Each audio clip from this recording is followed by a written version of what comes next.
Hello everybody, this is quixQuery here, and today we are starting off a brand new series, the 12 Ideas series. And this is going to be a pretty self-explanatory series. It's where we are going to go over a game mechanic and 12 ideas on how we can use that to be more creative in our survival worlds. And so we are going to hop right into it right here. Today we are going over the RFTools Dimensions things added by the RFTools mod. Now, the first ideas that we're going to go over today, oh hey, Apache! We are actually on the Hermitcraft server right now, and that's not actually to look at any of the dimensions or anything, but an idea on how we can use the dimension tools to help our experience go much better. And so we are using this on the server right here to teleport between each other's bases, so we don't have to just like fly or walk the whole way. And so that has been super nice and is definitely a viable means of teleportation. All you need is a dialing device, a matter transmitter, and a matter receiver at each location that you want. And they all need to be hooked up to power as well. And for this second one, we are going to be in our single-player world because, again, it has nothing to do with the actual dimensions themselves, but the teleportation between dimensions. And so what we can do is we can use the Spectre key from the Random Things mod, and if we use this, we get teleported to our own little Spectre dimension. Now what you can do inside this Spectre dimension is you can set up your own little teleporter back to home. And so if you have power in here, or a dimensional transceiver per se, then you can just hop right on and be teleported back home from wherever you are in the world, because you can access your Spectre dimension from any dimension anywhere. So that's pretty cool. For our third one, we're going to be going over an Undertale-esque goal, and that would be in order to play Minecraft the Pacifist route. And so, right here we have the Ender Dragon boss, and we have our RFTools dialing device and stuff. And so we just spawned right here, and then added this extra dialing device with some power underneath. You can see right there, it's just connected to all of them. And so what we can do in order to dial to a different place is we can name this for end spawn. Awesome. And we can then dial this back to the overworld. Dun dun dun. And this will take us right back to our little overworld area. And we never even have to defeat the Ender Dragon to get back. And so that is super cool. I'm not sure about how you'll get the Eyes of Ender to get to the end, but, you know, that'll work. That'll work. I will note that you can still get all the resources other than the dragon egg without defeating the dragon, and that is pretty cool. You may be thinking, well, we're talking about the RFTools Dimensions stuff, and you haven't even talked about a single dimension thing yet. Well, hold your horses, because we're getting there right now. So we have a world dialed up right now, and if we travel here, you can see that this is a fully and totally a void world.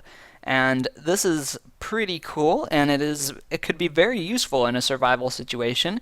If you just wanted a world where everything was void, then ta-da, and well, now you have it, and you don't even need to build out 1,000 blocks into the end to try and find a completely empty space. It is right there, waiting for you, thanks to RFTools Dimensions. Now let's look at the stuff that was inside the Demlet for the Void World. Now the big one that we want to make sure that we have here is a Terrain Demlet Void. And that is very essential to making a completely and totally void world for obvious reasons, because, yeah, it's void terrain.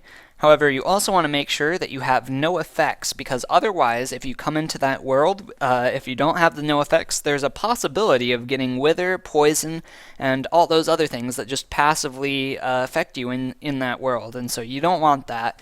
unless, of course, you do want that. And so make sure you have an effect dimlet none in there. You also need to make sure that you have no structures, no features. And so those are the other two very essential things. And now if you really want to make sure it's a normal world, you can even put default mobs in there. You can change the weather, what time of day it is, how fast the time progresses, etc. Change the color of the sky, and all those other things you can do with RFTools Dimensions. But as far as the basic stuff goes, all you really need is the terrain dimlet, the structure dimlet, and the feature dimlet, as well as the no effect dimlet. Now we're going to go over a 2-in-1 for this next one, and so the next idea is that you can actually control the types of mobs that spawn in each of these worlds. And so you can actually make it so the owls spawn much more frequently, or say zombies, creepers, skeletons if you want a lot of bones, and you can even combine this with the void world to make a super efficient mob farm, which is super awesome. Idea number 6 is this OP world right here. You could probably come up with something like this on your own. So essentially, this is the OP world as of the RFTools wiki. I literally just put all the dimlets in there, and everything was great. And for whatever reason, even though I have was told it to give me certain effects, it's not giving me all the right ones, and it's dark, and even though it's technically daytime and all this other stuff. But anyway, even though not everything is working correctly, it is still super OP, and all of the stuff is spawning correctly, the materials and stuff. And so we got our lapis stuff right here. It's solid all the way through. You can see that. This is molten ender pearl, and so you can take that and make that into ender pearls with your tinker smeltery. These gold ones right here are filled to the brim with destabilized redstone. Pretty cool. And yeah, just a lot of cool stuff around in this world. But that is not all. If we go into spectator mode and go down under the ground, we can see that there are diamond blocks spawning in terrain generation as far as ores and stuff, as well as more of those orbs. We can see some more diamond blocks right there, but there are also emeralds around here, and I can't see, yes, there they are. These right here, you can see emerald blocks as part of terrain generation. But yeah, we also have nether fortresses spawning, so you can get spawners this way as well, and villages and obsidian tendrils. So a ton of really good stuff all in one world. It's also on peaceful, and yeah, so very, very neat. So we are on to the next idea. And the next idea is having a dimension specifically devoted to finding those spawners. And that's why the nether fortresses were added to the other thing. Because you can get spawners from them, which are technically in a limited supply as far as that goes, even though you can create other dimensions and stuff like that. And so this is a very good way of finding some spawners very easily, as well as getting some dungeon loot, because in the daytime and stuff like that, there aren't a lot of mobs around doing all of their stuff, and you can see that there's still chests generating with all of their loot and stuff intact, and a lot of times from one nether fortress you can see one or two more, like this instance right here. So super easy to find spawners. For our next idea, if you're running out of obsidian or endstone, well, not a problem. You can almost entirely make the end. And you can see that even though I set the biome to the end in here, because I didn't set it to be exclusive, there are also other biomes. And so we have obsidian tendrils running everywhere. So if you don't have enough of some of the other stuff, then you can grab some obsidian from a dimension like this.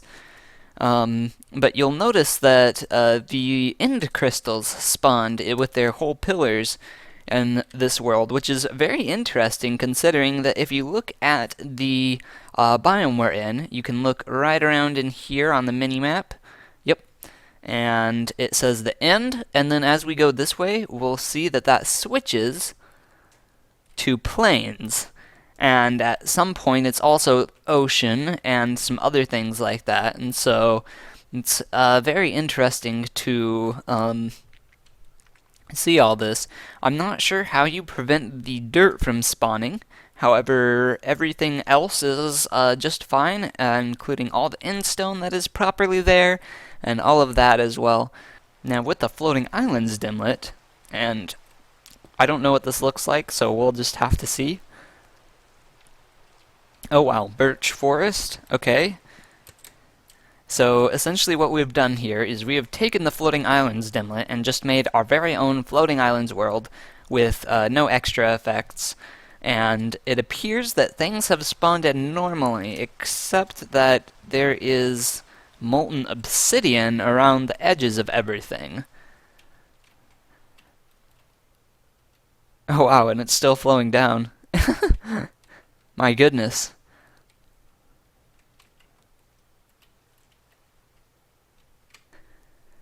Now this idea is a fun one, and for this one we're going to get out a boat. And so go out here and you can see that this is literally just a nice open expanse of ice. Now why did we get out a boat? Well, for those of you familiar with Minecraft, you can go warp speeds on boats. And even in survival and stuff, and so it is just a lot of fun to play around with, and so you can easily set up a racetrack or a boat racetrack or anything like that using this massive plane of ice and everything like that. And so this is another idea that you can use the RFTools Dimensions for. So you can make a very easy boat racetrack. If you're a big fan of the Maze Runner, you'll like this. This is an entire maze world. And if you look at the mini-map, you'll easily be able to see the whole thing is definitely a maze, and you can see that this is just mossy stone bricks, and coming up to the top we can see all of the different stuff everywhere, even some just like, you know, dead ends of nothings, and yeah, and so super cool. And this is actually very easy to do. So this is the dimlet for that. These are the dimlets used to create that world with the maze, and we can see that this is just mossy stone bricks with flat terrain, and the maze feature dimlet, as well as movement speed 3 effect dimlet, some specific mob dimlets, no structures, no other features or anything like that, and with a specific type of biome. Only a single biome, as you can see from this one right here. This sky body right here, you can see will make it look like it has planets in the sky, and weather should be default. Now the last idea here is just to give yourself some extra world gen. And so if you're running out of space in the overworld or want your very own dimension or something, you can make your own. And I did not specify enough what I wanted out of this dimension, and so we ended up with molten cobalt as our water for this dimension. And I actually added the dense caves modifier so that we could more easily find ores and other things like that in this world. It has green skies, spawned in a birch forest. However, that is not the only biome, fortunately for us. And so you can see that things are, this is just an extra world, except for it's littered with caves, so that if I ever want to go mining, I can go here and piece of cake, I'll be able to find a ton of different ores without much problem at all. But anyway, I hope you guys enjoyed this episode, and this was the first episode in the 12 Ideas series, where we will be listing 12 ideas for uses for each, for a mechanic in each episode. And so, you can get some pretty cool looking worlds with this. You can make worlds like these and stuff like that. And so, anyway, I hope you guys enjoyed this episode. I know I enjoyed making it, and I plan on coming out with more for this series sometime soon. So, thank you so much for watching, and I will see you in the next episode. Take care. Bye!